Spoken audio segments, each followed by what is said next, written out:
নমস্কার, আপনাদের সকলকে স্বাগত হাই নিউজ নেটওয়ার্কের হাই টক অনুষ্ঠানে। আপনাদের সঙ্গে রয়েছে আমি শান্তম চক্রবর্তী। প্রত্যেক দিনের মতোই আজকেও চলে এসেছি, কিন্তু বিষয়টা হচ্ছে এরকমটাই যে গতকাল একটা মেগা ইভেন্ট দেখেছে গোটা ভারতবর্ষ। হ্যাঁ, সেই মেগা ইভেন্টের পর আজকেও মেগা ভিড় হয়েছে রাম মন্দির চত্বরে।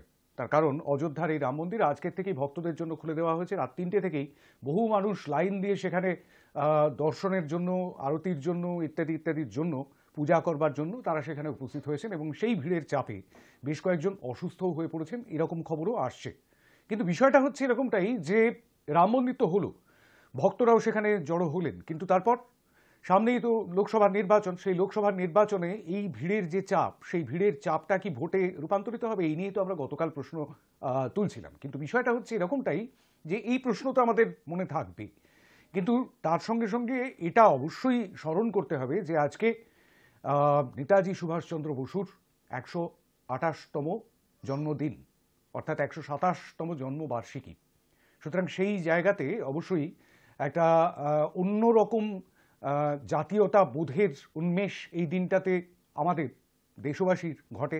140 কোটি মানুষেরই ঘটে কিনা জানি না, তবে পরাক্রম দিবস কেন্দ্র তো পালন করছে, কিন্তু ছুটি নেই। কিন্তু রাজ্য ছুটি কিন্তু দিয়েছে দীর্ঘদিন ধরে। ফরওয়ার্ড ব্লক তাদের তরফ থেকে একটা দাবি ছিল যে দেশপ্রেম দিবস হিসেবে এই দিনটিকে ঘোষণা করা হোক কেন্দ্রীয় সরকারের তরফে।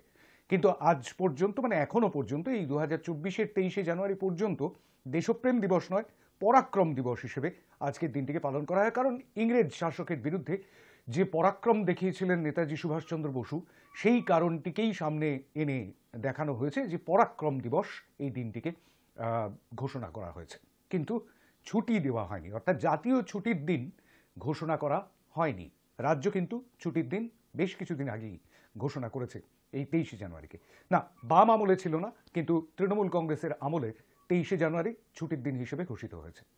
আর এই মহা উৎসবের দিন, অর্থাৎ নেতাজি সুভাষচন্দ্রের জন্মদিন, বেশ তীব্র তোপ দাগলেন তৃণমূল কংগ্রেসের সুপ্রিমো তথা রাজ্যের মুখ্যমন্ত্রী মমতা বন্দ্যোপাধ্যায় দেশের যারা এই মুহূর্তে সরকার চালাচ্ছেন তাদের বিরুদ্ধে। কি বললেন না বললেন সেগুলো শুনবো পরে, কিন্তু সেই সঙ্গে সঙ্গে আরও একটি ঘটনা আজকে ঘটে গেল। গত 18 তারিখ নাগাল্যান্ড হয়ে, মণিপুর থেকে নাগাল্যান্ড বর্ডার হয়ে অসমে ঢুকেছে ভারত জোড়ো ন্যায় যাত্রা। কংগ্রেসের এই ভারত জোড়ো ন্যায় যাত্রা 66 দিন ধরে চলবে। গত 14ই জানুয়ারি থেকে শুরু হয়েছে, সেটা এখন এই মুহূর্তে রয়েছে অসমে।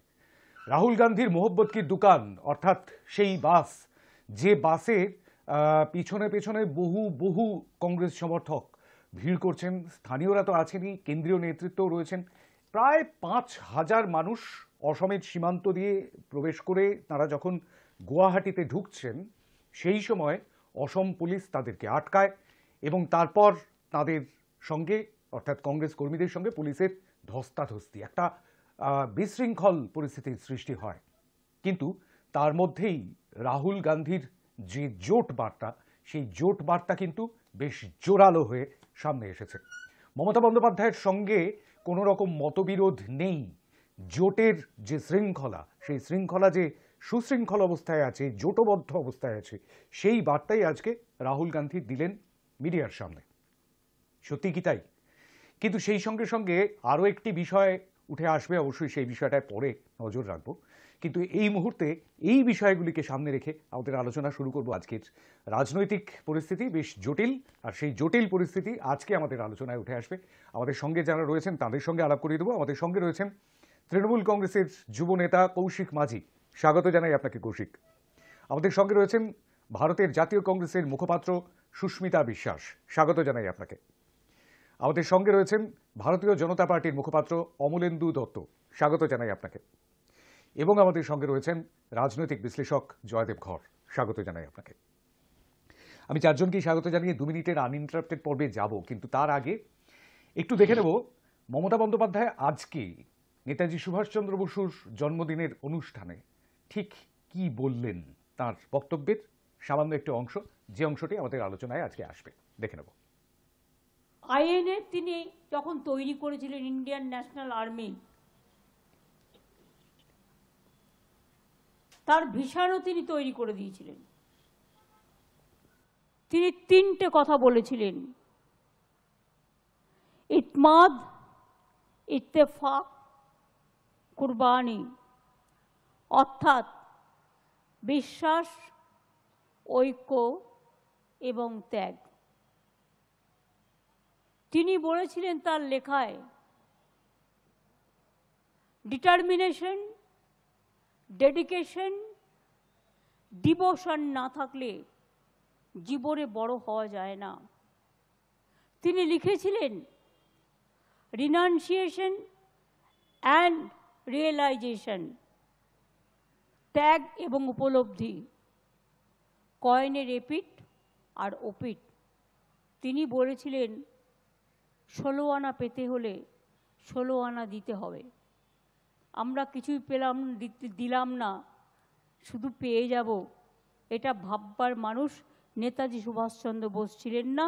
তিনি আমাদের কথা শিখিয়ে যাননি, এবং আমরা যদি কাউকে ফলো করে থাকে, তিনি নেতাজি সুভাষচন্দ্র বোস, তিনি বিবেকানন্দ, তিনি রামকৃষ্ণ, তিনি রবীন্দ্র নজরুল, তিনি গান্ধীজি সহ, আম্বেদকর সহ, মৌলানা আবুল কালাম আজাদ সহ, এই যে মানুষগুলো যারা সমাজ গড়তে, সংবিধান তৈরি করতে এক গুরুত্বপূর্ণ ভূমিকা গ্রহণ করেছিলেন, আজকে তাদেরও আমি শ্রদ্ধা জানাই। নেতাজি সুভাষচন্দ্র বসু তৈরি করেছিলেন প্ল্যানিং কমিশন। আমাদের কি দুর্ভাগ্য, দেশের কি দুর্ভাগ্য, যে মানুষটা দেশের জন্য লড়াই করতে গিয়ে, দেশকে দিশা দেখাতে গিয়ে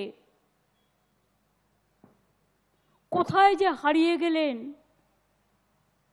আজ পর্যন্ত আমরা জানতে পারলাম না। তার জন্মদিনটা জানলেও মৃত্যুদিনটা আমরা জানি না। এই চিরা অমাবস্যার ঘোরতর অন্ধকারে লুক্কায়িত আছে লজ্জিতভাবে। সেম আমাদের গভর্নমেন্ট আসার পর আমি 64টা ফাইল আমাদের কাছে ছিল। সে সময় ব্রিটিশ আমলে যত করেসপন্ডেন্স হয়েছে বা আমাদের গ্রেট লিডারের ব্যাপারে যে তথ্য ছিল, আমরা সেটা পাবলিক ডোমেইনে নিয়ে এসেছিলাম। এই বিজেপি সরকার ক্ষমতায় যখন আসেনি বলেছিল আমরা এর রহস্য উদ্ঘাটন করব, তারপর সব হয়ে যায়, নেতাজিকে ভুলে যায়। নেতাজি একটা পোর্ট আর ডকের নাম ছিল, সেটাকেও চেঞ্জ করে দেওয়া হয়েছে। প্ল্যানিং কমিশন তুলে দেওয়া হয়েছে। প্ল্যানিং কমিশন যখন ছিল, আমার মনে আছে, প্রতি বছর ইম্পর্টেন্ট প্রিন্সিপাল সেক্রেটারিদের নিয়ে, চিফ সেক্রেটারিদের নিয়ে আমরা মিটিং করতাম, কোন সাবজেক্টে কত টাকা দিতে হবে, কোথায় কোথায় প্ল্যানিংয়ের আমাদের চিন্তাধারা। আর আজ প্ল্যানিং কমিশন নেই, কোনো প্ল্যান নেই দেশের জন্য। প্ল্যানিং একটাই, প্ল্যানিংটা কিলিংয়ে চলে গেছে, প্ল্যানিংটা ব্রুটালিটির মধ্যে চলে গেছে, প্ল্যানিংটা হেট্রেড পলিটিক্সের মধ্যে চলে গেছে, প্ল্যানিংটা সেই ডিভাইড অ্যান্ড রুলসের মধ্যে চলে গেছে। তৈরি হয়েছে নীতি আয়োগ, যার না আছে নীতি, যার না আছে আয়োগ। একেবারে মোমের পুতুল, মোমের মতো ঘাড় নাড়ে, বছরে কখনো কখনো মিটিং করে, মন কা বাত শোনায়, দিল কা বাত শোনায়, মানুষের কথা শোনায় না। কোনো ক্ষমতা নেই, ক্ষমতাহীন একটা মোমের পুতুলের মতো বসে আছে। শোনাচ্ছিলাম মমতা বন্দ্যোপাধ্যায় আজকে নেতাজি সুভাষচন্দ্র বসুর জন্মবার্ষিকীর যে অনুষ্ঠান, সেই জন্মবার্ষিকীর অনুষ্ঠান থেকে যা বলেছেন, সরকারি অনুষ্ঠান থেকে। কিন্তু গতকালও তিনি কিছু কথা বলেছিলেন কেন্দ্রীয় সরকারের উদ্দেশ্যে। তার একটা ছোট্ট অংশ আমি একটুখানি তুলে ধরবার চেষ্টা করব, সেটাও একটু শোনাবো আমাদের দর্শকদের, গতকালের তার বক্তব্যের অংশ। নেতাজি সুভাষচন্দ্র বসু বেচারা এত লড়াই করলেন, শাহনাজ খান তার রাইট হ্যান্ড ছিল, তিনি বুঝেছিলেন আমাদের দেশটা সবাইকে নিয়ে, তাই হিন্দু থাকতে গেলে সাথে একটা মুসলমানও দরকার, তিনি নিয়ে এসেছিলেন সাথে করে। তার মেন লোক ছিল। সেই নেতাজি সুভাষচন্দ্র বোসের জন্মদিবসটাকে জাতীয় ছুটির দিবস ঘোষণা করা হোক, আমি 20 বছর ধরে লড়াই করে যাচ্ছি। না, নেই। যিশু খ্রাইস্ট বড়দিন বন্ধ করে দেওয়া হয়েছে ছুটি, আর আজকের দিনটা নাকি ওদের স্বাধীনতার দিন। নতুন করে আমি জানি না ওদের কি রাজনৈতিক স্বাধীনতার দিন, যদিও স্বাধীনতা আন্দোলনে এদের কারো টিকি ছিল না। সবাইকে বলছে ছুটি दे दिया, आप घर में रहो और हमको देखो, हमारा मन का बात सुनो। বেশ কতগুলো ঘটনা ঘটে গিয়েছে এবং তার সঙ্গে সঙ্গে মমতা বন্দ্যোপাধ্যায়ের এই বক্তব্য। আমি শুরু করব অবশ্যই অমলেন্দু দত্তকে দিয়ে। 2 মিনিট আনইন্টারাপ্টেড। নমস্কার শান্তমদা এবং হাই নিউজের সমস্ত দর্শক যারা আমাদের সাথে যুক্ত হয়েছেন, সবাইকে নমস্কার।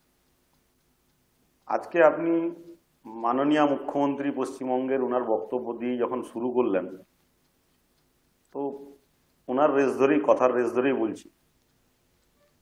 22 জানুয়ারির পর, মানে গতকালের পর ভারতবর্ষে প্রধানমন্ত্রী নিজে বলেছেন তার বক্তব্যতে, ভারতবর্ষ আধ্যাত্মিকতার দেশ, প্রভু শ্রীরামচন্দ্র ভারতবর্ষের সনাতনের আত্মা, প্রভু শ্রীরামলালার মর্যাদা পুরুষোত্তম। কেন না, দায়িত্ববান হয়ে মর্যাদা পুরুষোত্তম। তিনি দায়িত্বশীল তার সমাজের প্রতি ছিলেন। আমরা পড়েছি, যতটুকু আমরা স্বল্প জ্ঞানে আমি যতটুকু রামায়ণ পড়তে পেরেছি, এবং তার রাজ্যের প্রতি তিনি দায়িত্ববোধ তার ছিল বলে তিনি লঙ্কা জয় করার পরেও লঙ্কায় না থেকে তিনি অযোধ্যায় ফিরে এসেছিলেন। অযোধ্যা হয়তো তখন লঙ্কার মতন উন্নত ছিল না, লঙ্কাকে স্বর্ণ লঙ্কা বলা হতো, সোনার লঙ্কা। সেটা জয় করার পরেও তিনি তার নিজের মাতৃভূমিতে ফিরে এসেছিলেন। তো সেই রকম মর্যাদা পুরুষোত্তম তার প্রতিষ্ঠা, তার বাল্যরূপে প্রাণ প্রতিষ্ঠা হওয়ার পরে ভারতবর্ষ রামময়, ভারতবর্ষ রাম রাজ্য হয়েছে। আর ওই দিনেই মাননীয় মুখ্যমন্ত্রী পশ্চিমবঙ্গের কি করলেন, ডিভাইডেড পলিটিক্স খেলার জন্য তিনি যে সমাজের ভোট নিয়ে নিজেকে মুখ্যমন্ত্রী হিসাবে দেখেন, বা যে সমাজের জন্য তিনি ছুট দিয়ে রেখেছেন, যেটা আমরা বিগত 2 সপ্তাহ আগের ঘটনা এখনো চলছে, শেখ শাহজাহানকে এখনো তিনি লুকিয়ে রেখেছেন, তার পুলিশ প্রশাসন ধরে না, তাদেরকে আরো উৎসাহিত করার জন্য, ডিভাইডেড পলিটিক্স খেলার জন্য এবং বিশেষ সম্প্রদায়ের মানুষকে দেখানোর জন্য যে আমি তোমাদের লোক, রাম রাজ্য তৈরি হওয়ার দিন বা রাম রাজ্য প্রতিষ্ঠা হওয়ার দিন ভারতবর্ষে, যেখানে কংগ্রেসের সরকাররাও ছুটি ঘোষণা করেছে, হিমাচল প্রদেশের কংগ্রেসের সরকারও ছুটি ঘোষণা করেছে, সেখানে উনি ওই I.N.D.I.A. নাকি ডটে থেকেও, জট না জোট কি করেছেন তারা, তাতে থেকেও তাদের যেখানে সমস্ত জোটের শরিকরাও মেনে নিয়েছে যে না, ভারতবর্ষ আজ থেকে রামরাজ্য হচ্ছে, সেই রামরাজ্যে থেকে তিনি বিশেষ সম্প্রদায়ের রাজ্য হিসেবে পশ্চিমবঙ্গকে ভারতের মাটি থেকে আলাদা করার চক্রান্ত খেলার জন্য কালকে এইসব মিছিল করে কি সব সংহতি না সাম্প্রদায়িক তোষণ করেছেন, তার উত্তরটা আমি জনগণের কাছে ছেড়ে দিলাম, সাধারণ মানুষ তার উত্তর দেবেন। আমি আসবো ক্রস ডিসকাশনে, আবার আসবো অমলেন্দু আপনার কাছে। আমি সুস্মিতা বিশ্বাসের কাছে যাবো। 2 মিনিট আনইন্টারাপ্টেড। দেখুন, আজকে ৫০তম জন্ম দিবস নেতাজি সুভাষচন্দ্র বসু, তাকে আমার পক্ষ থেকে সশ্রদ্ধ প্রণাম। এবং জাতীয় কংগ্রেসের সাথে তিনি দীর্ঘদিন যুক্ত ছিলেন এবং ভারতবর্ষের স্বাধীনতা আন্দোলনে তার যে ভূমিকা, তার যে তেজ, তার যে সেই যে বল, সেই যে সাহস, এইটা সত্যি আজও ভারতবর্ষের মাটিতে ভারতবর্ষের মানুষ তাকে সেই জয় হিন্দ বলে যে সেলামটা করে, সেটা আজকের দিনে বারে বারে মনে করিয়ে দেয়। মুখ্যমন্ত্রী মমতা ব্যানার্জি এখানে অনেক কথা বললেন, আপনি সেই ক্লিপিংসটা দিয়ে যেহেতু শুরু করলেন, সেই প্রসঙ্গ টেনে এনেই কথা বলতে হবে। বিষয়টা হচ্ছে, দেখুন, যে কথাগুলো বললেন আমি সবটাকে ভুল বলবো না, কারণ উনি এই কথা ঠিকই বলেছেন। প্রধানমন্ত্রী নিজের মন কি বাত শোনাতেই ব্যস্ত থাকেন, উনি মানুষের কথা তো শোনেন না, উনি মন কি বাত শোনান, ওনার মন কি বাত শোনান। এবার বিশেষত্ব ব্যাপারটা হচ্ছে, যে রাম রাজত্ব স্থাপন করতে চাইছে, আধ্যাত্মিক ভারতবর্ষ স্থাপন করতে চাইছে। ভারতবর্ষ সমাজতন্ত্রের বলে না যে ভারতবর্ষ আধ্যাত্মিক দেশ, ভারতবর্ষ সেকুলার কান্ট্রি, বহুত্ববাদের উপর বিশ্বাস করে। ভারতবর্ষ অবশ্যই আধ্যাত্মিক কিছুটা ক্ষেত্রে, যেহেতু ভারতবর্ষে অনেক দেবদেবীকে পুজো করা হয়, কিন্তু তাই বলে এইটা না দেশের দেশের মানে দেশের পরিচয় আধ্যাত্মিক দেশ। নেপাল যেমন একটা হিন্দু রাষ্ট্র, একটা রাষ্ট্র বিশেষ করে কিন্তু ভারতবর্ষ সেটা না। ভারতবর্ষে বহু জাতি একসাথে বসবাস করে, তাই জন্য ভারতবর্ষের মানুষ বলে ইউনিটি ইন ডাইভার্সিটি। আজকে বিজেপি রাজনীতির প্রেক্ষাপটে, রাজনৈতিক মঞ্চে যেভাবে ধর্মকে নামিয়ে এনেছে এবং যেভাবে ধর্মের বাজারে ধর্মকে নিলাম করছে, সেই বিরুদ্ধে আমাদের ঘোরতর আপত্তি রয়েছে। আজকে দেখুন মন্দিরে চাপা পড়ে লোক মারা যাচ্ছে, আজকে মারা যাওয়ার উপক্রম, এক আহত, মারা যায়নি আহত, তাদের সব হসপিটালে নিয়ে যাওয়া হচ্ছে। আজকে মন্দিরে তার মানে তাইরা প্রোটেকশন দিতে ব্যর্থ, তার মানে পুলিশ প্রশাসন সেখানে কিচ্ছু পাচ্ছে না। অলরেডি কমব্যাট ফোর্স নামিয়েছে, এক্ষুনি আমি দেখছিলাম। তাহলে এরা এইরকম একটা প্রজেক্ট করে টিভিতে অ্যাডভার্টাইজমেন্ট করছে, যোগী এবং নরেন্দ্র মোদীর ছবি দিয়ে সমস্ত হোটেল রিসোর্ট এইসবের সমস্ত অ্যাডভার্টাইজমেন্ট দিয়ে, যে ডবল ইঞ্জিন সরকারের প্রয়াসে আজকে এত উন্নতি। তার মানে কি হোটেলে গেলে মানুষের পয়সা লাগবে না, বিনা পয়সা থাকতে পারবে, যাতায়াতে বিনা পয়সায় যাতায়াত করতে পারবে? সরকার আগে সেটা ঘোষণা করুক। বেশ, আমি আসবো সরকারি স্ট্যান্ড পয়েন্টটা বোঝা যাচ্ছে। রাইট, আমি আপনার কাছে আবার আসবো ক্রস ডিসকাশন পর্বে, কিন্তু তার আগে আনইন্টারাপ্টেড পর্বে আমি যাবো কৌশিক মাঝির কাছে। Koushik, 2 minute uninterrupted. প্রথমেই নমস্কার জানাই সকল হাই নিউজের দর্শক বন্ধুদেরকে, এবং আজকে একটা বিশেষ দিন, নেতাজি সুভাষচন্দ্র বসুর প্রতি শ্রদ্ধার্ঘ্য নিবেদন করি এই বক্তব্য রাখবার আগে। বিষয়টা হচ্ছে, এই অমলেন্দুদা বলছিলেন ভারতবর্ষে রাম রাজত্ব কালকে থেকে নাকি শুরু হয়েছে। তার আগে কি রাবণ রাজত্ব চলছিল জানি না। নরেন্দ্র মোদীর তো 10 বছরের শাসনকাল চললো। এই নরেন্দ্র মোদীর 10 বছরের শাসনকালে কার কি রাম রাজত্ব হয়েছে জানি না, বাট গুজরাটি কিছু নরেন্দ্র মোদীর বন্ধু ছিলেন, যারা যারা ভারতবর্ষের ব্যবসায়ী বলে পরিচিত ছিলেন, তারা ভারতবর্ষের রাষ্ট্রায়ত্ত ব্যাংকগুলো থেকে কয়েক লক্ষ কোটি টাকা ঋণ খেলাপি করে দেশের বাইরে চলে গেছে। প্রায় 10 বছর হয়ে গেল। তাদের কাউকে নরেন্দ্র মোদীর সরকার আনতে পারেনি, এই দেশে ফেরত আনতে পারেনি, শাস্তিও দিতে পারেনি, তাদের কাছ থেকে টাকাও উদ্ধার করতে পারেনি। সত্যিই তাদের জন্য রাম রাজত্ব। এবং সারা ভারতবাসীর কাছে উল্টো দিকে যেটা হয়েছে সেটা হলো চরম বেকারত্ব। এবং ভারতবর্ষে বেকারত্ব এমন চরম সীমায় যে স্বাধীনতা উত্তর ভারতবর্ষে বেকারত্বের হার এতটা ছিল না, যেটা নরেন্দ্র মোদীর সময় তৈরি হয়েছে। প্রতিনিয়ত নিত্য প্রয়োজনীয় জিনিসের দাম আকাশ ছোঁয়া হয়ে যাচ্ছে, পেট্রোল ডিজেলের দাম কমছে না, রান্নার গ্যাসের দাম প্রতিনিয়ত বাড়ছে। এই রকম পরিস্থিতিতে যখন মানুষের দৈনন্দিন জীবন চালানোটাই নাভিশ্বাসের জায়গায় চলে গেছে, তখন মানুষকে সবকিছু ভুলিয়ে দেওয়ার জন্য ভারতবর্ষে একটা নতুন সিস্টেম চালু করেছে যে ধর্মীয় উন্মাদনা তৈরি করতে হবে। ভারতবর্ষে ধর্মীয় উন্মাদনা আজকে বলেছিল না, বিজেপি আজকে ক্ষমতায় এসছে বলে ভারতবর্ষের মানুষ পুজো আর্চা করছে এরকমও নয়। ভারতবর্ষের মানুষ বরাবরই পুজো আর্চা করেন, যার যেটা ধর্ম সে তার ধর্মের রীতিনীতি পালন করেন। কিন্তু এই বিজেপি এসে একটা সিস্টেম করবার চেষ্টা করছে যে ভারতবর্ষের হিন্দুদেরকে যেন তারাই জাগ্রত করেছে। ভারতবর্ষের হিন্দুরা দিকে দিকে জাগ্রত ছিল। ভারতবর্ষের হিন্দু, মুসলমান, শিখ, খ্রিস্টান, জৈন তারা সকলেই ভারতবর্ষে সমান অধিকার নিয়ে ধর্মচর্চা করতে পারে। ভারতের সংবিধান তাদেরকে সেই অধিকার দিয়েছে। কিন্তু এই ভারতবর্ষ, নতুন ভারতবর্ষ কি দেখাচ্ছে? নরেন্দ্র মোদীর ভারতবর্ষ সেটাই দেখাচ্ছে যে জয় সিয়ারাম নয়, জয় শ্রীরাম বলে অন্য ধর্মের মানুষকে নিপীড়ন করাটাই হলো বিজেপির মূল উদ্দেশ্য। আর সেটা করতে পেরে বিজেপি উল্লসিত হয় এবং এই উল্লাসকে আমরা ঘৃণা করি।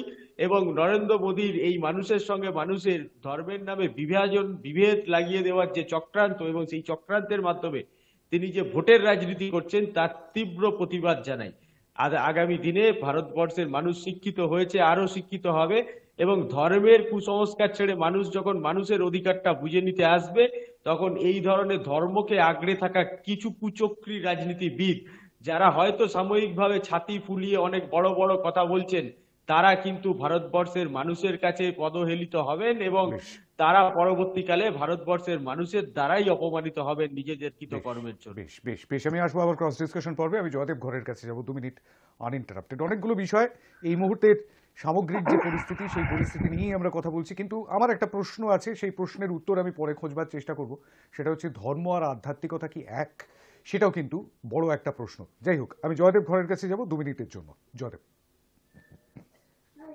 2024-এর যে লোকসভা নির্বাচন, তাকে পাখির চোখ করেই সমস্ত রাজনৈতিক ক্রিয়া কার্যকলাপ স্ফুটিত হচ্ছে। এখানে না আছে কোনো আধ্যাত্মিকতা, না আছে কোনো ধর্ম। ধর্ম বা আধ্যাত্মিকতার সঙ্গে দূর দূর পর্যন্ত কোনো সম্পর্ক নেই। বর্তমানে যা কিছু ঘটনা প্রবাহ চলছে, সেটা রাজ্যে বলুন, বিভিন্ন রাজ্যে বলুন, পশ্চিমবঙ্গে বলুন এবং ভারতবর্ষে বলুন, 2024-এর যে 3টে মাল্টি ডাইমেনশনাল ইকুয়েশনের ওপর দাঁড়িয়ে এবারে নির্বাচন হতে যাচ্ছে, তার অভিমুখ 3 দিকে পরিব্যাপ্ত। প্রথম দিকটা হচ্ছে অসাম্য, অর্থাৎ যেখানে সম্পদের বন্টনের একটা অসাম্য সমাজের প্রতিটা স্তরে পরিলক্ষিত হচ্ছে, এবং সম্পদের যে বন্টনের সাথে সাথে আর একটা জিনিস খুব ভালোভাবে মানুষের চোখের সামনে উঠে আসছে, সেটা হচ্ছে যেটা মধ্যবিত্ত সমাজের রুটি রুজির যে প্রশ্ন, সেই রুটি রুজির প্রশ্নে ক্রমশ মধ্যবিত্ত সমাজ পিছন থেকে পিছনের সারিতে পৌঁছচ্ছে।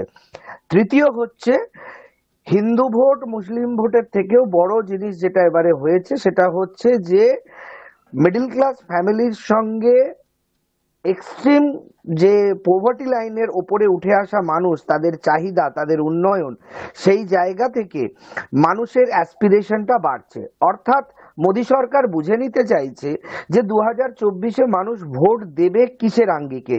ধর্ম, রাম মন্দির, মনে হয় না তিনি সবটা তার উপরে আস্থা বা ভরসা রাখছে। সেই জন্য তিনি বিভিন্ন রকমের ডাইমেনশনকে আঁকড়ে ধরে বাঁচতে চাইছেন, যার জন্যই আমরা কিছুদিন আগেই একটা অনুষ্ঠান করছিলাম যেখানে সিএএ এনআরসির ইস্যুটাকে নিয়েও কিন্তু সরব হওয়া গেছে। অর্থাৎ সিএএ এনআরসির সাথে সাথে কিন্তু রাম মন্দিরের সাথে সাথে কিন্তু আরো কয়েকটা যে আমাদের বৌদ্ধিক বিকাশ, যেরকম কিছুদিন আগে আমরা দেখেছিলাম যে 1 নেশন 1 ইলেকশন, এইরকম বিভিন্ন ডামাডোলকে সামনে এনে মোদি চাইছে যে বিরোধী ঐক্যটাকে যদি সংগঠিত হতে দেওয়া না যায়, রাহুল গান্ধী, মমতা ব্যানার্জি, আপ, কেজরিওয়াল, কাউকে, তাহলে কিন্তু কংগ্রেসের পকেটে ডিভিডেন্ড তোলার জন্য মাইনরিটি ভোট যদি নাও আসে, সমাজের দুটো স্তরকে যদি এরা অ্যাড্রেস করতে পারে, তাহলে তাদের যে 30% ভোট শেয়ারিং ছিল, সেই 30% ভোট শেয়ারিং কে তারা অটুট রেখে বাকি মোদির দেওয়া 20% ভোটের দিকে এগিয়ে যাওয়ার জন্য যে কনসলিডেটেড ভোটটা ছিল, সেটা আসবে কোন উপায়ে, তার জন্য মোদি বিভিন্ন রকমের উপায় বাতলাচ্ছে এবং চেষ্টা করছে। তার ফলস্বরূপ আমরা যা কিছু কার্যকলাপ দেখতে পাচ্ছি।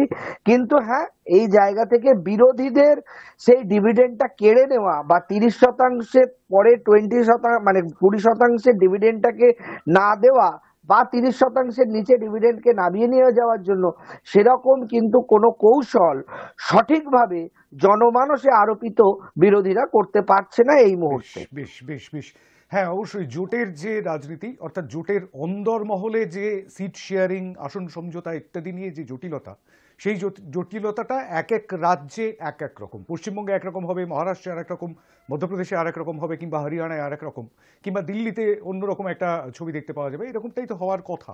আমরা সেরকমটাই আন্দাজ করেছিলাম যখন জোট তৈরি হয়েছিল, এই 28টি রাজনৈতিক দলের INDIA জোট। কিন্তু বিষয়টা হচ্ছে এরকমটাই, তার উল্লেখ অমলেন্দুবাবু একটু আগেই করেছেন। কিন্তু বিষয়টা হচ্ছে এরকমটাই যে একদিকে হ্যাঁ দ্রব্যমূল্য বৃদ্ধি রয়েছে, সামাজিক অসাম্য রয়েছে। একটি সমীক্ষার রিপোর্ট পড়ছিলাম, সেখানে দেখতে পাওয়া যাচ্ছে যে গত 10 বছরে এই সামাজিক অসাম্য অর্থাৎ অর্থনৈতিক অসাম্যটা আরও বেশি করে বৃদ্ধি পেয়েছে। এবং সেটার কারণ, একটা বড় কারণ তো অবশ্যই, এটা অস্বীকার করবার কোনো উপায় নেই, কোভিড সিচুয়েশন। এবং সেই সিচুয়েশনটাকে কমব্যাট করে আবার আগের পর্যায়ে ফিরিয়ে নিয়ে যাওয়া, দ্রব্যমূল্যকে আবার মধ্যবিত্তের আয়ত্তের মধ্যে নিয়ে আসা, সেই বিষয়গুলোর দিকে খুব একটা নজর দেওয়া হয়নি। কিন্তু দেশের উন্নয়নের কথা বারংবার শোনা যাচ্ছে ভারতীয় জনতা পার্টির নেতা নেত্রীদের মুখে। আমি অমলেন্দুবাবুর কাছে যাচ্ছি ক্রস ডিসকাশন পর্বে শুরুতেই। এবং সেই সঙ্গে সঙ্গে রাম মন্দিরের ইস্যু তো অবশ্যই উঠে আসছে, এবং সেই সঙ্গে সঙ্গে NRC, CAA, এই ইস্যুগুলো উঠে আসছে। এবং জোটটা পাঁচমিশেলি জোট, সেই জোটকে ভরসা করার কোনো কারণ নেই, এই বিষয়টা উঠে আসছে। 50% ভোট পেতে এগুলোই কি এই মুহূর্তে হাতিয়ার? আমি অমলেন্দুর কাছে যাব এবং সেখান থেকে শুরু করবো আলোচনাটা। 50% ভোট হবেই। 50%-এর বেশি ভোট নিয়ে মোদিজি 400-র বেশি সাংসদ নিয়ে নতুন পার্লামেন্ট ভবনে তৃতীয়বারের জন্য প্রধানমন্ত্রী রূপে শপথ নেবেন, সে তো হবেই। কিন্তু কথা হচ্ছে আপনার এই বিষয়গুলো হবে কেন, বা আমরা এত জোর দিয়ে কেন বলছি, এবং পশ্চিমবঙ্গে 35 জন বিজেপির সাংসদ কেন জিতবেন, তার কারণ একটাই, আজকে মমতা ব্যানার্জির সাঙ্গপাঙ্গরা বা মমতা ব্যানার্জির বিগত দুবারের সরকার এবং এই তৃতীয়বারের সরকারের যে পরিষেবা, অর্থনৈতিক তছরূপ, মেধাবী ছেলেদের চাকরি চুরি, কয়লা চুরি, সমস্ত ক্ষেত্রে চোরেদের দাপট প্রাতিষ্ঠানিকভাবে চুরি করা হয়েছে। আজকে একটা সরকার প্রাতিষ্ঠানিকভাবে এসএসসির যে চুরি হয়েছিল সেটা কি হবে না, এসএসসির নামে ভুল রং ওয়েবসাইট বানিয়ে ফেলেছিলেন কুন্তল, তাহলে ওয়েবসাইট বানিয়ে মেধাবী ছাত্রদেরকে বিভ্রান্ত করা হয়েছে। সরকারি ওয়েবসাইট, যেখানে কমিশনের ওয়েবসাইটই বানিয়ে ফেলেন আপনারা, মানে সরকারি তন্ত্রটাকে কাজে লাগিয়েছেন এরা মেধাবী ছাত্রদের চাকরি চুরি করতে। আর পূর্বতন খাদ্যমন্ত্রী, বর্তমান যে বনমন্ত্রী জেলে আছেন, উনি কি করেছেন, মোদিজির দেওয়া খাদ্য দ্রব্যকে চুরি করে ইডি যেটা হিসাব দিচ্ছে, আমাদের চোখ তো কপালে উঠছে, 20,000 কোটি টাকার মতন উনাদের বনগাঁর পূর্বতন চেয়ারম্যান আর খাদ্যমন্ত্রী এরা মিলে কি করছে, 20,000 কোটি টাকার বেশি চুরি করেছে। ভাবা যায় একটা দপ্তর রয়েছে কেস, সুতরাং সেই কেস সম্পর্কে খুব যাই হোক আমি বলছি বিচারাধীন, আমরা যেটা খবর দেখছি বা আমরা যেটা জানতে পারছি, তাহলে দাদা সরকারি তন্ত্রকে কাজে লাগিয়ে চুরির প্রতিবাদে মানুষ ভোট দেবেন, মানুষের কাছে তৃণমূল যেতে পারবে না ভোট চাইতে। তার জন্য পশ্চিমবঙ্গে তৃণমূল কংগ্রেস একদম ঠিক, খুব সত্যি কথা, জোটের যে শক্তি, আর তিনি এই জন্য জুজু দেখাচ্ছেন, এনআরসির জুজু। উনি গতকালও বলেছেন এনআরসি, আমরা বলছি না, আমরা তো বলছি এনআরসি দরকার। কেন দরকার না, মাননীয় মুখ্যমন্ত্রী যখন মুখ্যমন্ত্রী ছিলেন না, পার্লামেন্টে সিপিএম এর বিরুদ্ধে বলতে গিয়ে উনি এনআরসির দাবি করেছিলেন। উনি বলেছিলেন যে আইডেন্টিফাই করতে হবে বাংলাদেশ থেকে যারা ভোটার এখানে ঢুকে ভোটার লিস্টে নাম তুলেছিলেন। এটা মাননীয় মুখ্যমন্ত্রী যখন মুখ্যমন্ত্রী হননি তার কথা, তো সেই কথা কি তিনি ভুলে গেছেন? কেন এখন মুখ্যমন্ত্রী হয়ে ওই ভোটার গুলাকে দুধেল গাই বানিয়ে নিজে ওদের কাছ থেকে দুধ নিচ্ছেন বলে উনার ভাষায়। অমলেন্দু, আমি কৌশিকের কাছ থেকে নেব। কৌশিক প্রথমেই ওই দুধেল গাইটাই বলবার আগে ওই বাংলাদেশি টেসি বলছি, আরে দাদা আমি কেন বলবো, আপনার মুখ্যমন্ত্রী বলছেন যে গরু দুধ দেয় ওর লাত খাবো, এটা আপনার মুখ্যমন্ত্রীর কথা। এটা কে বলেছিল? কৌশিকের বক্তব্য শুনে। হ্যাঁ, আপনার বক্তব্য রাখার সময় বলিনি তো। রাইট, কৌশিক বলুন। বলেছি কি এইটুকু শালীনতা রাখতে পারেন না, রাজনীতি করেন কেন? বেশ, কৌশিক বলুন।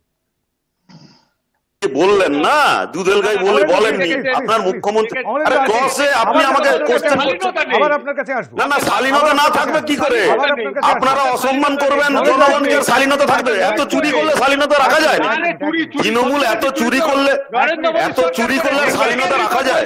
2.5 লক্ষ টাকার কোটি টাকার দুর্নীতি করেছে এই ভারতবর্ষের বিজেপি সরকার। ক্যাগের রিপোর্ট বলছে, তৃণমূলের রিপোর্ট নয়। ক্যাগের সমস্ত অফিসারদের ট্রান্সফার করেছে নরেন্দ্র মোদী সরকার। ক্যাগের বার্ষিক সম্মেলনে যাননি, যেহেতু ওনার দুর্নীতির কথা বলে দিয়েছেন। আপনারা ক্যাগের এত কথা বলবেন না, পশ্চিমবঙ্গে আসুন। পশ্চিমবঙ্গে হেমন্ত বিশ্ব শর্মা, শুভেন্দু অধিকারীরা যখন আপনি আসাম নিয়ে চলে যাচ্ছেন কেন? আসাম ক্যাগ, আরে দাদা পশ্চিমবঙ্গ নিয়ে বলুন। পশ্চিমবঙ্গ কথা বলুন। আপনার নেতা তো শুভেন্দু অধিকারী। শুভেন্দুর জোর ধরেছে আপনাদের। এই শুভেন্দু অধিকারীকে যখন টাকা নেওয়ার ভিডিও তোমার পার্টি অফিস থেকে তোমার নেতা দেখাচ্ছিল, তখন শুভেন্দু অধিকারী চোর ছিল। আর এই শুভেন্দু অধিকারী তোমার দলে চলে গেছে, ওকে সাধু পুরুষ হয়ে গেছে। তোমাদের তিনি চুরি করেছেন কিনা তদন্ত, আপনারা কেস করুন, কোর্ট খোলা আছে তো। আপনাদের নেতারা তো, আরে দাদা আপনাদের নেতারা তো বিচারপতির বিরুদ্ধেও কোর্টে চলে যান। আপনাদের নেতারা তো বিচারপতির বিরুদ্ধে কোর্টে চলে যান। তাহলে বিরোধী দল নেতা যদি কিছু ভুল করে থাকেন আপনারা কোর্টে যান। আরে কোর্টে তো গেছি, তোমরা তো এখন কোর্টের থেকে বিচার আনুন। এখন আমাকে কোশ্চেন করছেন কেন? না এটা আমাকে কোশ্চেন না করে কোর্টে যান দাদা। আপনাদের নেতারা তো আপনাদের যদি তাতে কোনো অসুবিধা আছে, আপনাদের যদি বিরোধী দলনেতা নিয়ে কোনো অসুবিধা, বিরোধী দলনেতাকে ভয় পাচ্ছেন কেন? আরে বিরোধী দলনেতা মুখ্যমন্ত্রীকে হারিয়েছেন বলে ভয় পাচ্ছেন? বিরোধী দলনেতা মুখ্যমন্ত্রীকে হারিয়েছেন বলে ভয় পাচ্ছেন? বিরোধী দলনেতা মুখ্যমন্ত্রীকে হারিয়েছেন বলে ভয় পাচ্ছেন তো? এবারে মুখ্যমন্ত্রী জিততে পারবেন না, এবারে মুখ্যমন্ত্রী আর জিততে পারবেন না। করে বিরোধী দলনেতা বেশ, মুখ্যমন্ত্রীকে বেশ, হারিয়েছেন বেশ, বলে বেশ। ভয় পাচ্ছে। একটা ছোট্ট আরে বিরতি নিতে বাবা, হবে, ও একটা তো বিরতি নিতে closing হবে, করে বিরতি নিতে জিতেছে। হবে। বেশ, ওকে একটা সামলানোর জন্য একা যেই দেবেন। সেটিং বেশ, করুক, বেশ, লোক বেশ, সেটিং বেশ, করে বেশ, তারা বেশ। আপনারা আমি কি আমি করেছেন? আলোচনার দ্বিতীয় পর্বে অবশ্যই আসবো। একটা ছোট্ট বিরতি নিতে হবে, সেই বিরতির ওপারে অবশ্যই ফিরে আসবো এবং সেই বিরতির ওপারে ফিরে এসে একটুখানি খোঁজবার চেষ্টা করবো। আরও একটি বিষয় রয়েছে, সেই বিষয়টির দিকেও একবার নজর রাখতে হবে। ফিরে আসছি বিরতির পর, সঙ্গে থাকবেন।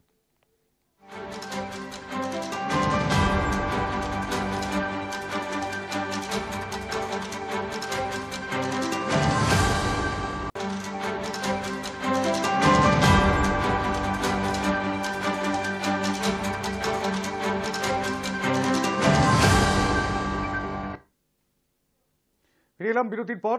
একদম চিন্তার নয় জোটের রাজনীতি, অর্থাৎ আইএনডিআইএ একদম চিন্তার নয়, এরকমটাই বিজেপি বারংবার দাবি করেছে। কিন্তু তা সত্ত্বেও এই মুহূর্তে যেরকমটা দেখতে পাওয়া যাচ্ছে, গত পরশু দিন অর্থাৎ রবিবার দিন এবং তারপর সোমবারও একটি মন্দিরে ঢুকতে বাধা দেওয়া হয়েছে রাহুল গান্ধীকে এবং তার সঙ্গে যারা ছিলেন তাদেরকে।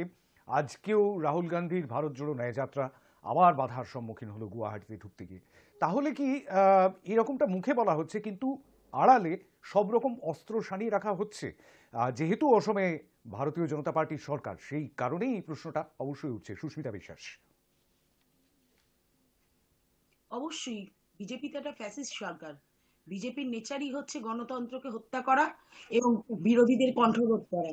বিরোধীদের কণ্ঠরোধ করে বিরোধীদের গলা টিপে হত্যা করার যে প্রচেষ্টা চলছে সেটাতে কোনোদিনও সফল হবে না। প্রত্যেকটা রাজনৈতিক দলে নিজস্ব কর্মসূচি নেওয়ার মতো গণতান্ত্রিক দলে তাদের অধিকার আছে। সেই গণতান্ত্রিক দেশে সেইভাবেই প্রত্যেকটা দল তার কর্মসূচি পালন করে। সেইভাবে রাহুল গান্ধীও তার কর্মসূচি নিয়েছে। সে দক্ষিণ থেকে উত্তর পুরো যাত্রা করেছে, কন্যাকুমারী থেকে কাশ্মীর পর্যন্ত।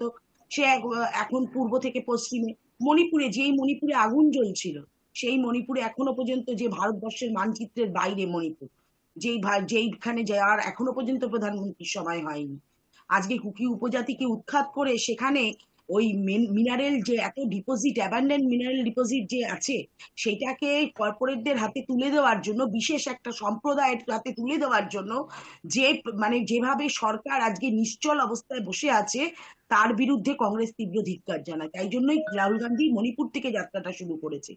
এবং ন্যায় কা হক মিললে তাক, যতক্ষণ ন্যায়ের অধিকার না পাবে ততক্ষণ পর্যন্ত এই লড়াই চলবে। আর যেই অসাম্যের কথা উঠে আসলো, একদম ঠিক কথা জয়দেব বাবুর এই কথাটা, যে অসাম্যের কথা। আজকে 1% ভারতবর্ষের 1% লোকের হাতে ভারতবর্ষের 40% সম্পদ পৌঁছে গেছে। আজকে কৌশিক বলছিল যে আজকে যেই তার বন্ধু বান্ধব গুজরাটের ব্যবসায়ী, আমি বন্ধু বান্ধব বলবো না, ওকে একটু সংশোধন করে বলতে বলবো। তবে কৌশিকের বিরুদ্ধে কোনো মামলা হবে কিনা জানি না, কারণ রাহুল গান্ধীর সংসদ পদ খারিজ হয়ে গেছিল এর জন্য। যে কেন আদানির নাম করেছিল রাহুল গান্ধী, কেন মোদীদের, নীরব মোদী, ললিত মোদীদের কথা বলেছিল, তারা টাকা নিয়ে চলে গেছে, তার জন্য তার সাংসদ পদ খারিজ হয়েছে। সুতরাং কৌশিকের এগেনস্টে যে মামলা হবে না তার কোনো ইয়ে নেই। তা যাই হোক, তাই জন্য আমি বলছি একটু সামলিয়ে বলো। আর বিষয়টা হচ্ছে এই মানে এই 1% মানুষের কাছে ভারতবর্ষের 90% মানুষের টাকা পৌঁছে গেছে। আজকে কর্পোরেট সংস্থার হাতে সমস্ত তুলে দিচ্ছে আজকে রাষ্ট্রায়ত্ত সংস্থাগুলোকে। আজকে ভারতবর্ষে 45 বছরে বেকারত্বের সংখ্যা বেশি, আজকে মুদ্রাস্ফীতির হার বেশি, আজকে ভারতবর্ষে শিল্প নেই, কর্ম নেই, আছে কি? শুধু রাম নাম করবে, জয় শ্রীরাম। আজকে সকালবেলা দেখছি রাস্তায় সবাই হাতে ঘট নিয়ে রাস্তায় বেরিয়ে পড়েছে, জয় রাম গান করছে, সকাল থেকে বেরিয়ে রাস্তায় মিছিল করছে। রাম নাম করলে কি আমরা প্রত্যেকে আধ্যাত্মিক কোনো না কোনো জায়গায়, আপনি বলছিলেন না ধর্ম আর আধ্যাত্মিক দুটোর মধ্যে কিন্তু পার্থক্য আছে। ধর্ম প্রত্যেকটা মানুষের আছে, কিন্তু আধ্যাত্মবাদ প্রত্যেকটা মানুষের অন্তরে, এক সেকেন্ড, একটা আধ্যাত্মবাদ মানুষের অন্তর থেকে আসে। আমরা নিজেরাও ভগবান বিশ্বাস করি, আমরা নিজেরাও পুজো করি, কিন্তু আমি যদি সকাল থেকে হাতে ঘট নিয়ে জয় শ্রীরাম পতাকা নিয়ে যদি আমি রাস্তায় বেরিয়ে পড়ি, আমার তো পেটের ভাত জোগাড় হবে না। আরে অন্ন বস্ত্র বাসস্থানটা তো জোগাড় করতে হবে আগে, রাষ্ট্রের তো সেটা কাজ। একদম আমি সেই জায়গাটা থেকে আমি একটা শব্দ, আমি অমলেন্দুর কাছে আসবো। অমলেন্দু হাত তুলেছেন, আঙুল তুলেছেন, কিন্তু অমলেন্দুকে অবশ্যই বলবেন, কিন্তু তার আগে আমি একটুখানি যেতে চাইছি কৌশিকের কাছে। সেটা হচ্ছে যে একটা কথা হঠাৎ করে মনে পড়ে গেল ফ্যাসিস্ট সরকারের কথা কোট আনকোট সুস্মিতা বিশ্বাস বলেছেন একটু আগে, কিন্তু সেই জায়গা থেকে ফ্যাসিবাদ বিরোধী একটি মিছিল গতকাল বেরিয়েছিল, নিশ্চয়ই মনে আছে আমাদের শহরবাসী যারা, তারা সকলেই জানেন। এবং সেখানে কংগ্রেস এবং বামফ্রন্টের যৌথ, এবং সেখানে সবচেয়ে উল্লেখযোগ্য বিষয় যেটা, রাজ্যের মন্ত্রী ব্রাত্য বসু উপস্থিত ছিলেন। অর্থাৎ এই যে ফ্যাসিবাদ বিরোধী মিছিল, সেই মিছিলে সরকারের একজন মন্ত্রীও উপস্থিত ছিলেন। সুতরাং সেই জায়গা থেকে এটা কিন্তু আজকে অবশ্য আমরা দেখলাম যে কৃষ্ণেন্দু নারায়ণ চৌধুরী আজকে মালদায় নেতাজির জন্মদিনের একটি সভা, সেখানে সুজন চক্রবর্তীও বলতে উঠলেন। বাম তৃণমূল কংগ্রেস কি খুব কাছাকাছি আসছে? জোটের রাজনীতিতেই কি এটা এফেক্টেড হচ্ছে? আমি ঠিক সেই জায়গাটা থেকে একটু কৌশিকের কাছ থেকে শুনতে চাইবো। 1 মিনিট কৌশিক।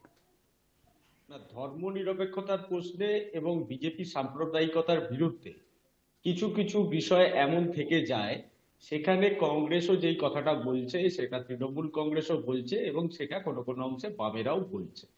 তো সেই জায়গা থেকে দাঁড়িয়ে ভারতবর্ষের গণতন্ত্রটাই যখন বিপন্ন অবস্থায় এবং ভারতবর্ষের গণতন্ত্রকে ধ্বংস করতে যারা নেমেছে, এই গণতন্ত্র তো আমরা একদিনে পাইনি, অনেক লড়াই, অনেক ত্যাগ, অনেক তিতিক্ষা। ভারতবর্ষের ঋষি মুনি ঋষি এবং স্বাধীনতা সংগ্রামীরা তারা জীবনপাত করে জেল খেটে ব্রিটিশ সরকারের বিরুদ্ধে মোকাবিলা করে ভারতবর্ষের এই গণতন্ত্র, এই প্রজাতন্ত্র এনেছে।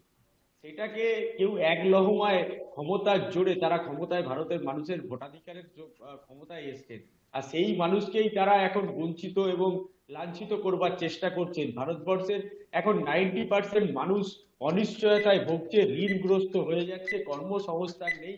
ভারতবর্ষের বেকার যুবক যুবতীরা কি করবে আগামী দিনে তার কোনো দিশা নেই। আজকে যেই প্রধানমন্ত্রী মেক ইন ইন্ডিয়ার কথা বলতেন, তার মুখে এখন মেক ইন ইন্ডিয়ার কথা শুনতে পাই না।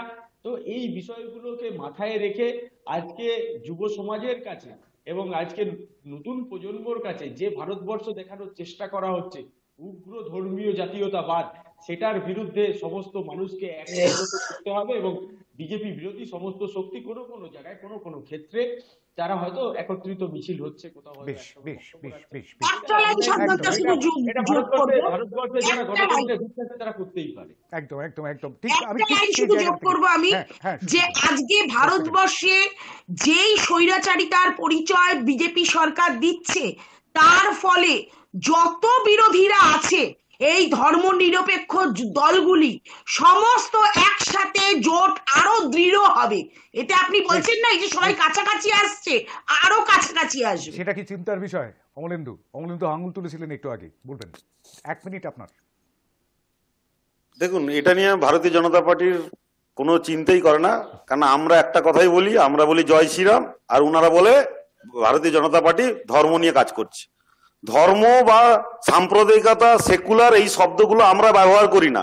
আমরা একটা উচ্চারণই করি প্রভু শ্রীরামের নাম। আর আমাদের বিরোধী দলেরা এইসব শব্দগুলো রাজনীতিতে আমদানি করেছে। সেকুলার, ধর্ম নিয়ে বিজেপি কাজ করে, এইসব কথাগুলো আমাদের কথা নয়, এগুলো আমাদের বিরোধী দলের কথা। এবং ওনারা এই কথাগুলো বিগত 20 বছর ধরে বলে আসছেন, তাতে আমাদের কোনো যায় আসে না। মাননীয় মুখ্যমন্ত্রী, আপনি যে জোটের কথা বলছেন, ওই জোটের কথা বলছি। মাননীয় মুখ্যমন্ত্রী আজকে বলেছেন যে I.D.I.A. এই যে নামটা আমি দিয়েছি, আর মিটিং এ যখন যাওয়া হয় আমার কথা শোনা হয় না, সিপিএম এর কথা মতন আমাকে কাজ করতে হয়। সেই জন্য আমি সিপিএম এর কথা শুনবো না। 34 বছরের সিপিএম কে আমি পরাস্ত করে আমি ক্ষমতায় এসেছি। এটা মাননীয় মুখ্যমন্ত্রীর আজকের কথা, যে যখন জোটের মিটিং এ যাই তখন আমার কথা শোনা হয় না, সিপিএম এর কথা মতন আমাকে চলতে হয়। এই জোটে আমি নেই, এইভাবে মানে নেই বলেননি, মানে এইভাবে, মানে তিনি হচ্ছেন মানে বিরোধীরা যে বিভ্রান্ত, এটা আজকে মুখ্যমন্ত্রী বলেছেন এই কথা। এই আরে আমরা কেন বিভ্রান্ত হব? আমাদের উপরে প্রভু শ্রীরামচন্দ্র আছেন, আমরা কেন প্রভু শ্রীরাম লালা বিরাজমান করছেন, আমরা বিভ্রান্ত কেন হব? আমরা তো একটাই কথা, আমরা তো আমরা বিভ্রান্ত নয়। প্রভু শ্রীরামচন্দ্রের আশীর্বাদ থাকলে তাকে বিভ্রান্ত হতে হয় না। বিভ্রান্ত আমরা নয়, বিভ্রান্ত বিরোধীরা। ওকে প্রভু শ্রীরামচন্দ্রের আশীর্বাদ আপনার উপর থাকলেও আপনি বিভ্রান্ত হবেন না। আমি জয়দেবের প্রভু শ্রীরামের আশীর্বাদ আপনি নেওয়া শুরু করুন, আপনিও দেখবেন বিভ্রান্ত হবেন না। আমরা বিভ্রান্ত নয়, বিরোধীরা বিভ্রান্ত।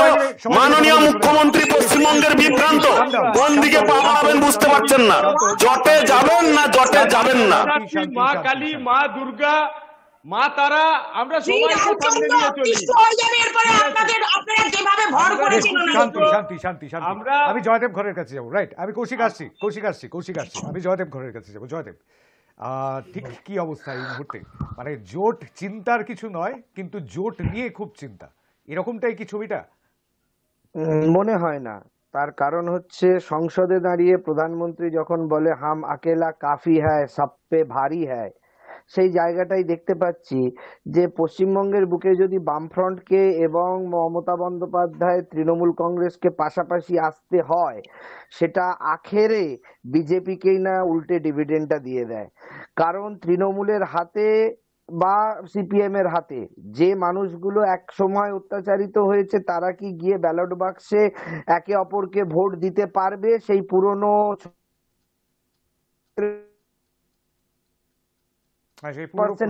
ভোট, কারণ সেটা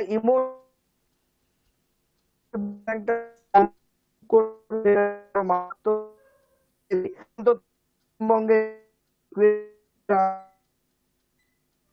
বিরোধী মিছিলে এআইপিবি বা বাকি সমস্ত লিবারেশন সিপিআইএম এর সঙ্গে যাচ্ছে। পরিষ্কার করে শোনা যায়নি। আমি আরো 30 সেকেন্ড জয়দেবকে দেব, তার কারণ শুনতে পাওয়া যায়নি জয়দেবের কথা নেটওয়ার্কের সমস্যার জন্য। জয়দেব, আমি একটা কথা বলতে চাইবো যে ব্রাত্য বসু যে ফ্যাসিবাদ বিরোধী মিছিলে হাঁটতে গেলেন, সেই মিছিলে যারা ছিলেন তারা কি তৃণমূল কংগ্রেসকে মন থেকে মেনে নিতে পারবেন? জোটের বাধ্যবাধকতার জন্য যদি কেউ আজকে এই জোটের কাছাকাছি আসে, তাতে যে ফ্লোটিং ভোট 5% থাকে, সেই ফ্লোটিং ভোটটা কিন্তু ইমোশনাল ভোট। সেই ইমোশনাল ভোটটা আখেরে বিজেপিকে ডিভিডেন্ড দিয়ে না দেয় শেষকালে, তাহলে কিন্তু এই ফ্লোটিং ভোটটা কখনো কনস্ট্যান্ট হয়ে তৃণমূল বা সিপিআইএম কে ডিভিডেন্ড দেবে না। সেক্ষেত্রে তৃণমূল এবং সিপিআইএম এর যে লড়াই বা সিপিআইএম বা কংগ্রেসের যে লড়াই, সেই লড়াইটা যারা রেজিমেন্টেড পার্টি তারাও হয়তো ভুলে যাবে না, বা আগামী প্রজন্ম কেন বর্তমান প্রজন্মও ভুলে যায়নি। সেক্ষেত্রে তারা এই আঁতাতটাকে বিজেপি খুব সিম্পলিফাই করবে, অশুভ আঁতাত। তার মানে জয়দেব বলছেন ইতিহাসের সঙ্গে বর্তমানের কলিশন, অর্থাৎ ইতিহাসে যা অতীতে ঘটে গিয়েছে সেটার সঙ্গে বর্তমানে যা ঘটছে সেটার যে কলিশন, রাজনৈতিক সংঘর্ষ, সেই রাজনৈতিক কলিশনটাকে, রাজনৈতিক মতাদর্শের কলিশনটাকে কতটা মেনে নিতে পারবেন ভোটাররা। এই মুহূর্তে দেশের 94.5 কোটি ভোটার ঠিক কি ভাবছেন জোট সম্পর্কে, সেটাও কিন্তু একটা চিন্তার বিষয়। একদিকে 50% ভোট, 400 আসন ইত্যাদির দাবি চলছে ভারতীয় জনতা পার্টির তরফ থেকে। অন্যদিকে আরেকটা বিষয় একটুখানি ছোট্ট করে আনবার চেষ্টা করবো একদম আলোচনার শেষ পর্বে, সেটা হচ্ছে মমতা বন্দ্যোপাধ্যায় গতকাল আরও একটি বিষয়ের দিকে ইঙ্গিত করেছেন, যে ইঙ্গিতটি এর আগেও করেছেন তিনি। কালকের তার বক্তব্যে, গতকালের তার বক্তব্যে সেটাও উঠে এসেছে। কেন জয় শ্রীরাম, কেন জয় সীতারাম কিংবা জয় সিয়ারাম নয়, সেই সম্পর্কে কি বললেন মমতা বন্দ্যোপাধ্যায় শোনাবো। নেতাজি সুভাষচন্দ্র বসু বেচারা এত লড়াই করলেন, শাহনাজ খান তার রাইট হ্যান্ড ছিল, তিনি বুঝেছিলেন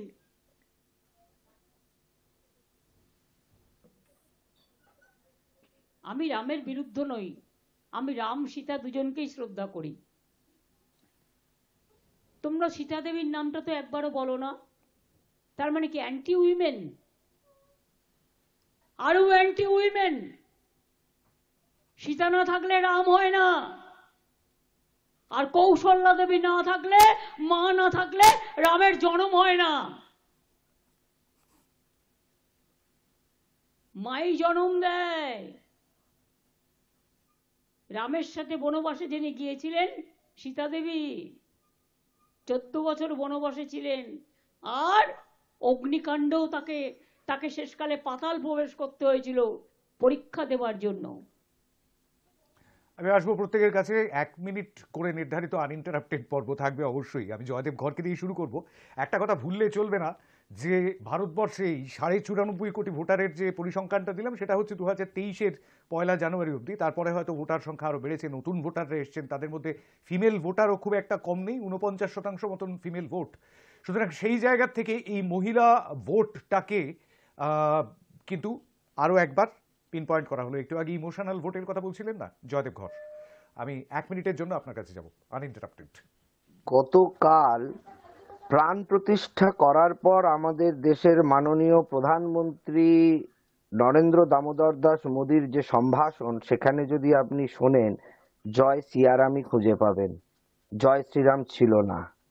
অতএব খুব দ্রুত রেকটিফাই করে নেওয়ার যে কৌশল মোদীবাবুর শেখা জানা, এবং জানতেন তিনি যে মধ্যপ্রদেশ, ছত্তিশগড় এবং রাজস্থানে ওমেন ভোট ডিভিডেন্ড তাকে দিয়েছে, এবং তিনি স্বীকার করেছেন যে মহিলা ভোটারদের আশীর্বাদেই এই 3 রাজ্য তিনি দখল করতে পেরেছেন, ছত্তিশগড়, রাজস্থান এবং মধ্যপ্রদেশ।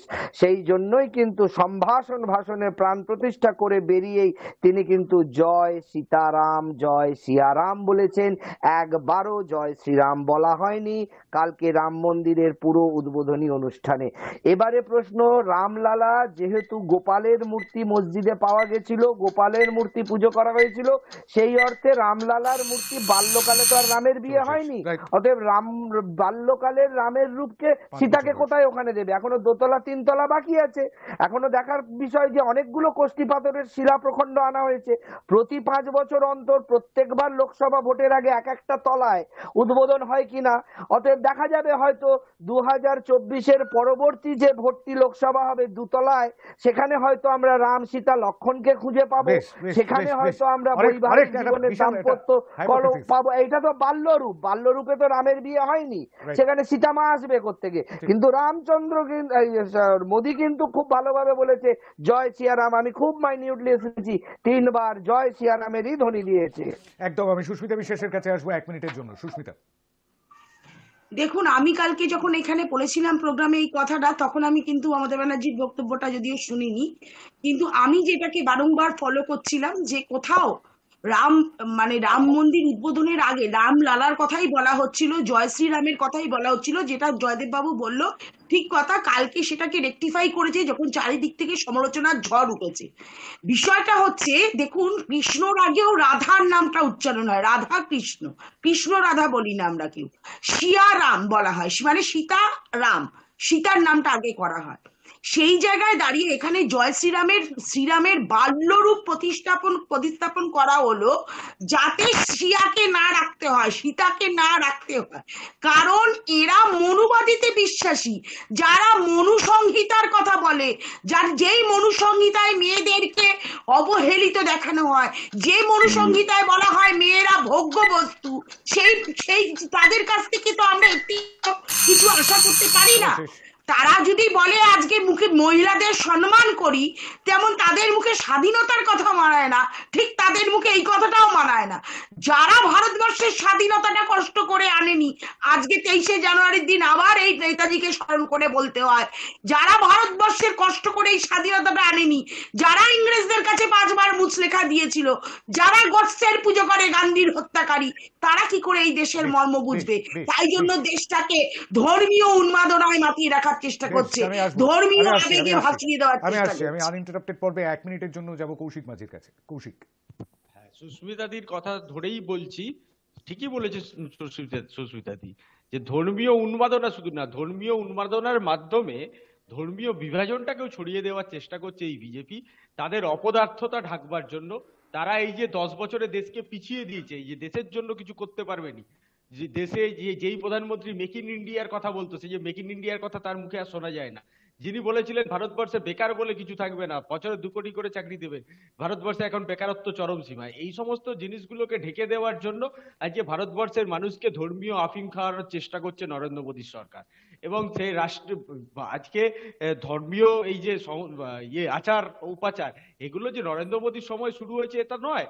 ভারতবর্ষের মানুষ বরাবরই ধর্মীয় আচার উপাচারে বিশ্বাসী, এবং তারা যে যা ধর্মীয় আচার উপাচার করেন। অমলেন্দুদা বলছিলেন যে রাজনীতির জন্য নাকি ওনারা ধর্মকে টানেন না। যারা একটা ধর্মীয় স্লোগান জয় শ্রীরামকে তারা রাজনৈতিক স্লোগানে পরিণত করেছে, তারা কি করে বলে যে ধর্মকে নিয়ে তারা রাজনীতি করে না?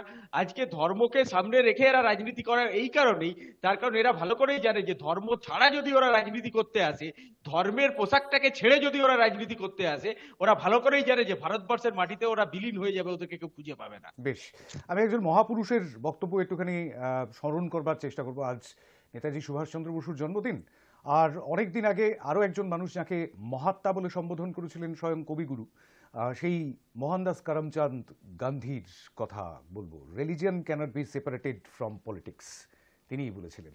সুতরাং অস্বীকার করবার জায়গা নেই যে হ্যাঁ, খুব সত্যি কথা, জয়দেবের মনে থাকতে পারে, তিনি সেই প্যানেল ডিসকাশনে ছিলেন। গত শুক্রবার আমরা আলোচনাও করেছিলাম এই বিষয়টি নিয়ে, জয় শ্রীরাম কখন একটি ধর্মীয় একটা জিগির থেকে কখন রাজনৈতিক জিগির হয়ে উঠল, কখন নিরামিষ থেকে আমিষ হয়ে গেল এই শব্দটি, যখন একজন মুখ্যমন্ত্রীকে নেতাজি সুভাষচন্দ্র বসুর জন্মদিবস পালন করা হচ্ছে ভিক্টোরিয়া মেমোরিয়ালের অনুষ্ঠানে, সেখানেও তাকে শুনতে হয়েছিল, তাকে রাস্তার মধ্যেও শুনতে হয়েছিল, এমনকি এখন রাহুল গান্ধীকেও বেশ কয়েকবার শুনতে হচ্ছে আর কি যাত্রা শুরু করবার পর থেকে। Amalendu, 1 minute uninterrupted. দেখুন, মা সীতা না থাকলে তো আর লঙ্কা কাণ্ড হতো না, আর রামায়ণের এত মানে প্রখণ্ড তৈরিও হতো না। মা সীতা ছাড়া রাম, এটা ভাবাই যায় না, সেটা আমরাও জানি, সেটা গোটা ভারতবর্ষের সমস্ত সনাতনরা জানেন। তো এটা যারা কোশ্চেন করছেন তাদের কাছে এখন আর কিছু কোশ্চেন করার নেই। কেন, আজ পর্যন্ত 22 তারিখের আগে পর্যন্ত, সেই 92 সাল থেকে বিরোধীরা, ভারতীয় জনতা পার্টির বিরোধী দলের সমস্ত মানে দলরা বা দলের নেতারা একটাই কোশ্চেন করতো বিজেপিকে কটাক্ষ করে, কি মন্দির ওহেই বানাएंगे লেকিন কব বানাएंगे ডেট নেই বাতাएंगे, এই বলে আমাদেরকে কটাক্ষ করতেন। আর আমরা ভারতীয় জনতা পার্টির কার্যকর্তারা, হাজার হাজার কার্যকর্তারা নিজেদের বলিদান দেওয়ার পরে আজকে 22 তারিখ প্রভু শ্রীরাম লালার মূর্তি প্রতিষ্ঠা হয়েছে এবং বাল্যরূপের প্রাণ প্রতিষ্ঠা হয়েছে, রাম মন্দিরে মানুষের ঢল নামছে। এসব দেখে তাদের তো আর ওই কোশ্চেন, তারা যে কোশ্চেন করে আমাদের ভারতীয় জনতা পার্টিকে কটাক্ষ করতে, ওই কোশ্চেন বন্ধ হয়ে গেছে। তো আর কি করবে, এখন একটা নতুন কোশ্চেন মার্কেটে শুরু করেছে। কিন্তু একমাত্র ভারতীয় জনতা পার্টির মোদিজির সরকার যদি নারী সশক্তিকরণ কাকে বলা হয় সেটা মোদিজি করে দেখিয়েছেন। নারী সশক্তিকরণ কাকে বলা হয়, শুধু আমাদের সনাতন ধর্মের বা হিন্দু ধর্মের নারীদের নয়, আমাদের বিশেষ সম্প্রদায়ের মা বোনদের জন্য তিনি 3 তালাক বিরোধী আইন করেছেন, যেটাকে আবার অনেকে অপোজ করেছিল। তো নারী সশক্তিকরণ কাকে বলা হয় সেটা মোদিজি করে দেখিয়েছেন। ওটা আমাদেরকে এইসব কোশ্চেন করে কোনো লাভ নেই। জয়দেব ঘর মুখে আঙুল দিয়েছেন কেন, সেই প্রশ্নটা আমি একটু করতে চাইবো না, এই প্রশ্ন আমি করছি না, কিন্তু জানতে চাইছি যেটা, সেটা হচ্ছে যে আপনি একটু আগে বললেন যে মহিলা ভোট খুব গুরুত্বপূর্ণ, কিন্তু এই ইস্যুটা কি এবারের রাজনৈতিক ইস্যু হতে পারে জোটের? এরকম কি কোনো সম্ভাবনা দেখতে পাচ্ছেন? খুব কম সময়ের মধ্যে, 30 সেকেন্ডের মধ্যে জানতে চাইবো। না দেখুন, ইট ওয়াজ আ পলিটিক্যাল প্রোপাগান্ডা বলে তো আপনারা চালাবেন বা করবেন, সেটা জায়গা থেকে মানুষের মনের কাছে যাবে না। রাম মন্দির পলিটিক্যাল এজেন্ডা বিজেপির ছিল ফ্রম দ্য ডে ওয়ান। তো তারা তাদের পলিটিক্যাল এজেন্ডাটাকে সাকসেসফুল করেছে। বাকি তৃণমূল কংগ্রেস তার পলিটিক্যাল এজেন্ডাগুলোকে সাকসেসফুল করবে, কংগ্রেস তার পলিটিক্যাল এজেন্ডাগুলোকে সাকসেসফুল করবে। বিজেপির পলিটিক্যাল এজেন্ডার মধ্যে বিরোধীরা এত বেশি ইনভলভ হচ্ছে যাতে করে ডিভিডেন্ডটা তো সেই বিজেপিই পাচ্ছে। রাম মন্দির প্রতিষ্ঠা হয়েছে, বিজেপির একটা পলিটিক্যাল এজেন্ডা ছিল, সেটা সাকসেসফুল হয়েছে। যেটা ওরা বলে আমরা 370 দ্বারা করবো বলেছিলাম, করে দেখিয়ে দিয়েছি, রাম মন্দির করবো বলেছিলাম, করে দেখিয়ে দিয়েছি, ব্যাস ঠিক আছে। মানুষ রাম মন্দির ধুয়ে খাবে না, 370 ধারা মাথায় মাখবে না। মানুষ চেয়েছে চাকরি, মানুষ চেয়েছে অগ্নিপথ প্রকল্প বাতিল করা, মানুষ চেয়েছে বেসরকারীকরণ রোধ করা, মানুষ চেয়েছে মূল্যবৃদ্ধির হ্রাস, গ্যাসের দাম কমা, লক্ষ লক্ষ সরকারি শূন্য পদে চাকরির পুনর্বহাল করা। বিরোধীরা এই নিয়ে একটা শব্দ ইউজ করেছে লাস্ট 1 মাসে। রাহুল গান্ধী পুরো ভারত জোড়ো যাত্রা করছে, কোথাও বলেছে আলোচনার একেবারে যে কি করবে, তারা কি করবে, কোথাও বলছে যে জনগণের জন্য তারা এসে করবেটা কি? বিজেপি তো করে দেখিয়ে দিচ্ছে তারা কি কি করতে চায়, কি কি করতে পারে, কি কি করবে। কিন্তু বিরোধীরা কোথায় বলছে অগ্নিপথ প্রকল্প বাতিল হবে, সরকারি নিয়োগ হবে, বেসরকারিকরণ বন্ধ হবে, মূল্য বৃদ্ধি হ্রাস হবে, সাবসিডি দেওয়া হবে, যেগুলো মানুষ চাইছে অনেক দাবি, মোদির অনেক দাবি, বিরোধিতায় অনেক বা দাবি, মোদির অনেক বিপক্ষে, দাবি, অনেক দাবি। সেগুলো কোথায় বলছে বিরোধীরা। বেশ, এই দাবিগুলোর কথা বিরোধীদের মুখ থেকে উঠে আসা দরকার। একদম একেবারে অনুষ্ঠানের আজকের আলোচনার একেবারে শেষে এসে এই বিতর্কটা একটা নতুন বিতর্ক তুলে দিলেন। পরবর্তীতে আমরা নিশ্চয়ই সেই বিষয়গুলো নিয়ে কথা বলবো। অনেক ধন্যবাদ আজকের আলোচনায় উপস্থিত হওয়ার জন্য জয়দেব ঘট, অনেক ধন্যবাদ অমলেন্দু দত্ত, অনেক ধন্যবাদ সুস্মিতা বিশ্বাস, এবং অনেক ধন্যবাদ আমাদের সঙ্গে ছিলেন কৌশিক মাঝিও। বিষয়টা হচ্ছে এরকমটাই যে বিরোধীদের যদি বিজেপির এজেন্ডার মধ্যে ডুবে থাকতে হয় তাহলে সত্যি সত্যি বেশ খানিকটা সমস্যা। কিন্তু সেই সমস্যাটা থেকে মুক্তির উপায় হচ্ছে নিজেদের এজেন্ডা তৈরি করা, আর সেই নিজেদের এজেন্ডাগুলো তৈরি করছেন বিরোধীরা। কিন্তু আসন সমঝোতা নিয়েই যদি মেতে থাকতে হয়, তাই নিয়েই যদি চিন্তিত থাকতে হয়, তাহলে কমন এজেন্ডা, সেই কমন এজেন্ডাটা নিয়ে কবে বসা হবে? নির্বাচন তো প্রায় এসে গেল। সুতরাং এই মুহূর্তে বোধহয় ইটস হাই টাইম, এটাই বোধহয় একেবারে চূড়ান্ত সময়, যে সময়টায় বোধহয় জোটের আইএনডিআই এর যারা শরিক দল তাদেরকে একত্রে বসতে হবে, তাদের কমন এজেন্ডা নিয়ে প্রচার চালাতে হবে। সেটার সময় বোধহয় এসে গিয়েছে। সেটা বুঝতে দেরি হয়ে গেলে কিন্তু বড্ড দেরি হয়ে যাবে, আবার সেই 2019-এর মতোই। আর তার মাঝখান দিয়ে 400 আসন কিংবা 50% ভোটের টার্গেট পূরণ করে ফেলতে পারবে বিজেপি? এই প্রশ্নটা রেখে আজকের হাইটক এখানেই শেষ করছি। আবার দেখা হবে আগামীকাল। নমস্কার।